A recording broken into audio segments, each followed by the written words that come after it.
So as I mentioned before, that animation was made anonymously at first, and I shared it with my school. At the time, my secondary school, I was in year 8, and it was played in an assembly where I really hoped that people would kind of take it on board, understand the message that I was trying to share, and hopefully, learn from what I was trying to say. Unfortunately, it didn't quite have the effect that I hoped it would have the first time round.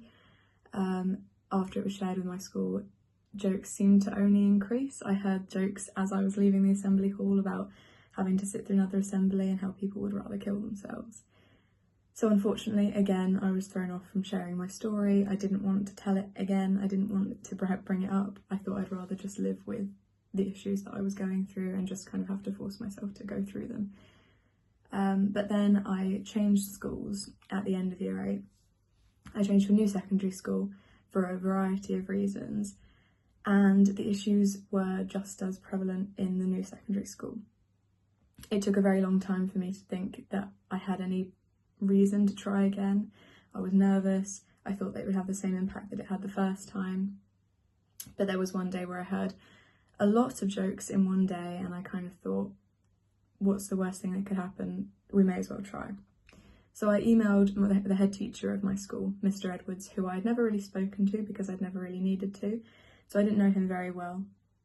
But I emailed him and I said, this is an issue that I've noticed around the school. It's something that I personally struggle with. Would you be okay with me holding an assembly? I can do it all on my own, because that's how I'd had to do it the first time round. I assumed that would be the same again.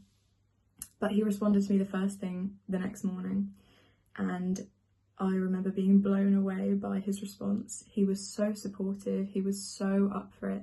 He said that whatever support I needed, he would be there for me. He said that it would be completely my choice what happened, when it happened, how fast we went with it. He gave me full control over what we were doing and what we were working on, which made me so much more comfortable about sharing it. The first time I think it had been quite rushed. I hadn't really had the support that I might have needed. But this time round, he sat with me. We had meetings to talk about which groups of students I wanted to talk to, if I wanted him there, if I wanted my mum there. I felt so supported, and I felt much more comfortable and ready to give those assemblies. Now, it just so happened that he was so passionate about me giving these assemblies that he reached out to a friend at Sky News, and the assemblies were broadcasted live on Sky News, which was an incredible experience. We got to speak to the home editor of Sky News, who came and interviewed me and my mum and my sister at home, and they also came into my school and filmed me doing the assembly, which was just an amazing experience. Really helped with my confidence with my public speaking. I was very, very grateful for that experience, and also for the outreach that it had. That Sky News feature meant that we were messaged by people all over the world. We had people from different countries coming and saying how grateful they were that someone was speaking out about such an important topic. And it also meant that when I did these assemblies for my own year group, which as you can imagine was quite nerve-wracking given the experiences that I'd had at my old school, I came out of that assembly feeling terrified. I thought that I was going to be approached, and I thought I was going to be personally targeted, because that was the experience that I'd had in the past. So that lunchtime, I was sat with my friends eating, and a group of boys from my year group, who I'd never spoken to because I was kind of intimidated by them, came over, and I was terrified. I had no idea what they might say, what the point of this conversation was. But one of them came up to me and asked if he could shake my hand to thank me for speaking out about men's mental health. And that moment told me that I had achieved exactly what I wanted to achieve, which was opening up a conversation, making people feel like they could be a part of the conversation as well, whether or not they'd been impacted by it personally.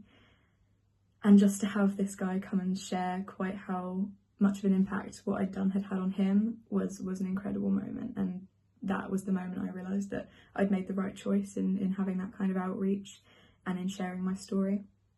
And none of that would have been possible without Mr. Edwards, my head teacher, just being an absolute legend, just being supportive and encouraging at every step, making sure that I had the control to say what I was comfortable with, maybe what I wasn't so comfortable with. He was incredible, and we're still in touch with him today. We've been to campaign launches, We've been in contact with him about his own projects.